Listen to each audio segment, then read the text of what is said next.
Hello everybody, আজকে আমি একটা বটল আর্ট নিয়ে তোমাদের সামনে হাজির হয়েছি। এটা জাস্ট একটা কী করে বটল আর্টটা বানিয়েছি সেটাই তোমাদের দেখাবো বলে।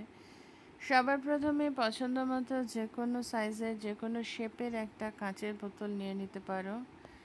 কাঁচের বোতলে কাজ করতে যদি অসুবিধে হয় you can use then plastic bottles also, কিন্তু যদি বটলটা ট্রান্সপারেন্ট হয় তবে কাজটা অনেক বেশি ভালো হয়। সবার আগে আমি কি করেছি, এখানে প্রথমে বটলটার মধ্যে আমার পছন্দের কালার মানে একটু স্কাই আর একটু হোয়াইট মিশিয়ে বটলের মধ্যে ঢেলে ভালো করে তার মধ্যে বটলটাকে কালার দিয়ে কোট করে এক্সট্রা কালারটা আমি মানে বটলটাকে আপসাইড ডাউন করে ভেতর থেকে এক্সট্রা কালারটাকে বের করে নিয়ে ভেতরটা যতটা পেরেছি শুকিয়ে নিয়েছি। তার ফলে কি হচ্ছে, যে বটলটা দেখতে স্কাই কালারের হচ্ছে, একটা সুন্দর কালার আসছে বটলের। এবারে এমনি এমনি যদি আমি কাচের মধ্যে বা গ্লাসের মধ্যে কালার করি তাহলে কালারটা একসময় চিপ অফ হয়ে যেতে পারে। তো সেই জন্য প্রথমে কি করলাম, বটলটার গায়ে একটু গ্লু লাগিয়ে নিলাম, একটু জল একটু ফেভিকল মিশিয়ে ওটাকে বটলটাকে পুরো বাইরের দিক থেকে কোট করে নিলাম। নিয়ে এবারে আমি কিছু ক্লে ওয়ার্ক করব। ক্লে ওয়ার্ক করতে গিয়ে আমি ব্যবহার করেছি ফেভিক্রিলের মোল্ডেড ক্লে। এটা দুটো পার্ট থাকে, হার্ডনার আর রেজিন, দুটোকে একসঙ্গে মিশিয়ে ভালো করে মিক্স আপ করে নিট করে নিতে হবে যতক্ষণ না ওটা একটা সিঙ্গল কালারে চলে আসে।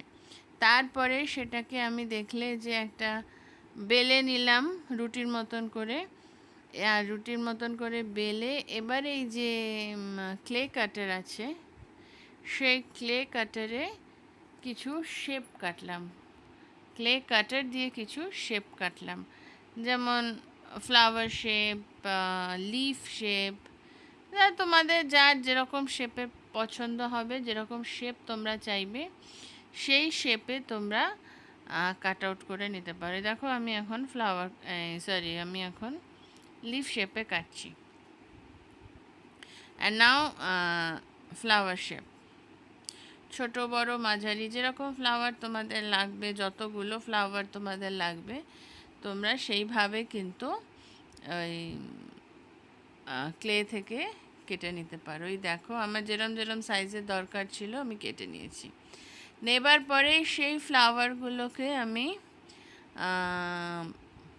গ্লাস বটলের ওপরে বসিয়েছি, অল্প অল্প করে একটু দিয়ে গ্লু দিয়েছি, গ্লু দিয়ে এবারে ওই ফ্লাওয়ারগুলোকে বটলের ওপর বসিয়ে দিয়েছি। এবং শুধু তো ফ্লাওয়ার হ্যাঙ্গিং হতে পারে না, তো সেই জন্য ফ্লাওয়ারের জন্য সঙ্গে কিছুটা করে দিয়েছি, ফ্লাওয়ারের ডান্ডিগুলো লাগিয়েছি। লাগিয়ে দেখো পুরো বটলটাকে তৈরি করেছি। ফ্লাওয়ার যেভাবে তৈরি হয় পেটালস সহ তার ব্রাঞ্চেস সহ এভাবে তৈরি করা হয়েছে। হয়ে এবারে কী করেছি, বাকি জায়গাটা খালি খালি লাগছিল বলে ছোট ছোট ছোট ছোট কিছু ফ্লাওয়ার বানিয়ে পুরো বটলটাকে একটু ফাঁকা ফাঁকা করে ফ্লাওয়ার দিয়ে সাজিয়ে দিয়েছি।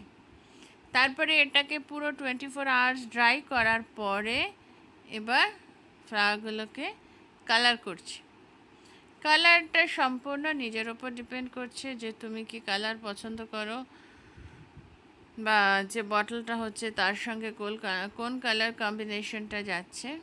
এইভাবে পুরো ফ্লাওয়ার পুরো বটলটাকে, আর বটলে যে ফ্লাওয়ার লিফ এবং ব্রাঞ্চেস তুমি স্টিক করেছো সেগুলোকে ভালো করে সুন্দর করে কালার করে নিতে হবে। একটু চাইলে শেড করে নিতে পারো, না চাইলে না করতে পারো, সেটা সম্পূর্ণ তোমাদের উপর ডিপেন্ড করছে যে তোমরা কিভাবে সাজাবে, সেটা তোমাদের ব্যাপার।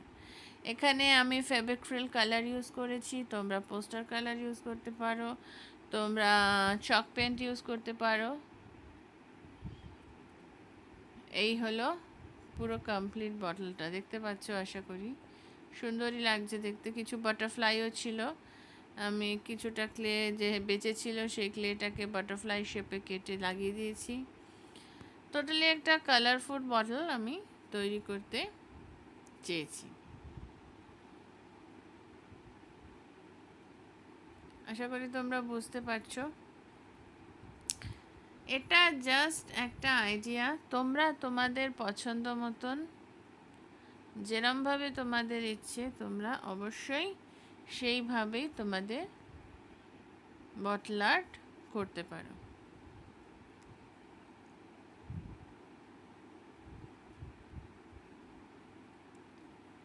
আশা করি এই ছোট্ট বটল আর্ট ভিডিওটা তোমাদের ভালো লেগেছে। যদি ভালো লেগে থাকে প্লিজ একটা ছোট্ট কমেন্ট করে অবশ্যই জানিও। তোমাদের এই একটা ছোট্ট কমেন্ট আমাকে পরবর্তী কাজের জন্য প্রচুর উৎসাহ দান করবে। সম্ভব হলে প্রোফাইলটাকে লাইক ফলো করে দিও আমার। আর এই ভিডিওটাকেও পারলে একটু শেয়ার করে দিও। খুব শিগগির হাজির হব। সবাই ভালো থেকো, সুস্থ থেকো।